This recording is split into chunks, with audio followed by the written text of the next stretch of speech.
오늘 시간은 이제 후증상하고 부작용에 대해서 설명을 좀 드리려고 하거든요. 람스 하고 나서 뭐 여러 가지 증상들이 있을 텐데 걱정도 많고 하실 거예요. 근데 이게 이제 자연적으로 생기는 후증상이 있고, 그 다음에 이제 좀 원장님하고 상담을 해야 되는 부작용이 있을 수 있거든요. 요 두 가지를 좀 구별할 수 있게끔 설명을 좀 드릴 테니까 채널 끝까지 지켜봐 주세요. 첫 번째는 이제 후증상인데, 이거는 이제 모든 사람이 다 생기는 증상이라고 생각하시면 되거든요. 심하게 생기는 사람이 있고 가볍게 진행하는 사람들이 있는데, 어쨌거나 이제 다 생기는 증상들이라고 생각하시면 되고, 대표적인 게 이제 붓기라든지 멍 이런 거 같은 경우는 이제 뭐 많이 부은 사람이 있을 수 있고 적게 부은 사람이 있을 수 있지만 시간이 지나면 좀 다 좋아진다고 생각하시면 되고, 멍 같은 경우도 빨리 좋아지시는 분들은 뭐 1, 2주 안에 좀 노란 멍으로 바뀌었다가 멍이 좀 빨리 빠지는 분이 있는 반면에 뭐 한 달까지도 조금 멍이 남아있는 경우도 있기는 합니다. 경중의 차이는 있지만 그런 이제 자연적으로 생기는 후증상이라고 생각하시면 되고, 그 다음에 이제 뭉침 같은 경우도 초반에 좀 많이 뭉치는 경우가 있지만 이것도 이제 시간 지나면 좀 말랑말랑해지면서 다 풀리는 거라고 생각하시면 돼요.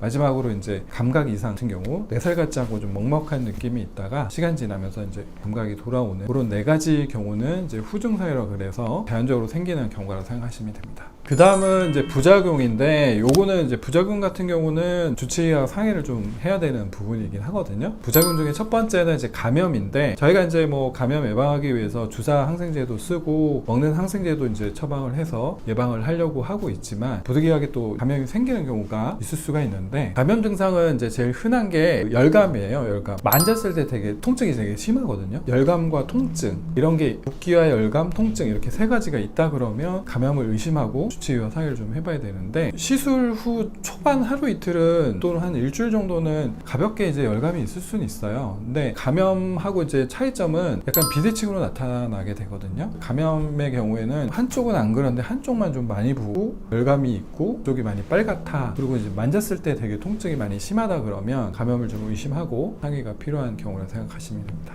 그리고 또 하나는 이제 울퉁불퉁함인데, 초반에 수액도 들어가고 해서 한 달까지는 울퉁불퉁함을 이제 판별하기는 어렵고, 이게 붓기가 다 빠지고 뭉침 증상이라든지 이런 게 다 해소가 된 다음에 3개월이나 6개월 정도 세종 경과 후에도 계속 울퉁불퉁함이 남아있다 그러면 그 부분은 또 이제 주치의하고 상의를 해서 뭐 해결 방법이 있는지 한번 상담을 해보는 게 좋습니다. 그리고 마지막으로 지방흡입 했을 때 많이 걱정하시는 부작용들 있잖아요. 피부 괴사라든지 혈전증, 장액종, 혈종 뭐 이런 부작용들은 이제 람스에서는 고려 안 하셔도 되거든요. 가는 캐놀라를 쓰기도 하고 지방량 자체가 이제 뭐 지방흡입하고는 다른 것도 있고 해서 그런 부분은 크게 걱정 안 하셔도 됩니다. 오늘 시간은 람스 후에 생기는 후증상하고 부작용에 대해서 설명을 좀 드렸거든요. 지금 나한테 나타나는 증상이 후증상인지 아니면 부작용이어서 원장님하고 상의를 좀 해봐야 되는 건지 구별을 해서 오늘 설명이 도움이 되셨으면 좋을 것 같습니다.